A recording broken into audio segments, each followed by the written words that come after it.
সে বাইরে গেল, এখনো ফিরে আসতেছে না। আমার তো একেবারে তো ভয় লাগতেছে।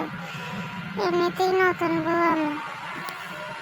এই যে আবার নাকি অনেক ভূত আছে, কোথা থেকে আবার কোন ভূত চলে আসে কে জানে। ভয়ও লাগে, কিভাবে থাকি। করিমের বউটা নাকি অনেক সুন্দর। কতদিন ধরে অপেক্ষা করতেছি এই গ্রামে একটা সুন্দরী বউ আসুক, আমিও ফজাবো, নিয়ে পালাবো। দেখি সুন্দর কিনা আগে গিয়ে, তাহলেই ভাগে নিয়ে চলে যাব। আমি ফজাবো, আমাকে কে কি করতে পারবো? তারপর প্রজাপত করিমদের বাড়িতে আসলো এবং করিমের বউকে খুঁজতে লাগলো। চারিদিকে কেউ নাই, সে দেখলো। আস্তে আস্তে করে করিমের ঘরের দরজার কাছে গেল এবং গিন্নি গিন্নি করে ডাকতে লাগলো।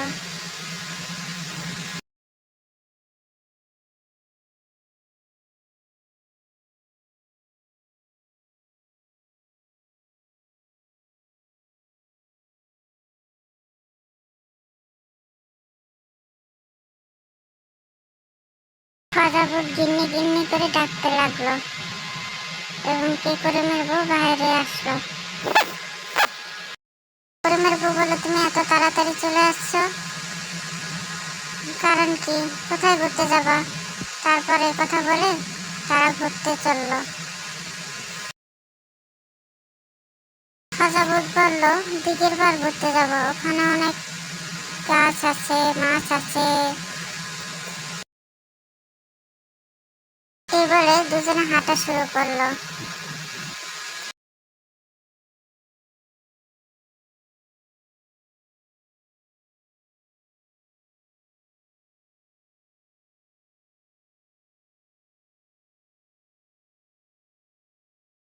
তার তো অন্ধকার হয়ে গেল।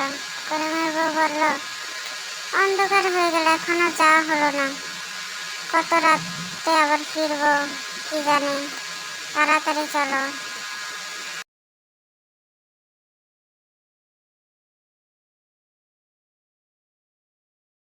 এই বলে তারা বেশ কতটা দূরে চলে গেল। চারিদিকে অনেক গাছ গাছালি, কেউ ছিল না।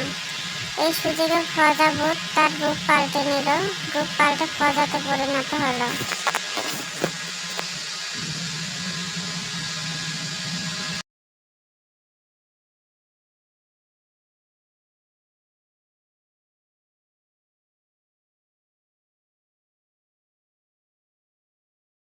তারপর করিমের বউ প্রজাপতিকে দেখতে পেল এবং বলল, তুমি তুমি কে?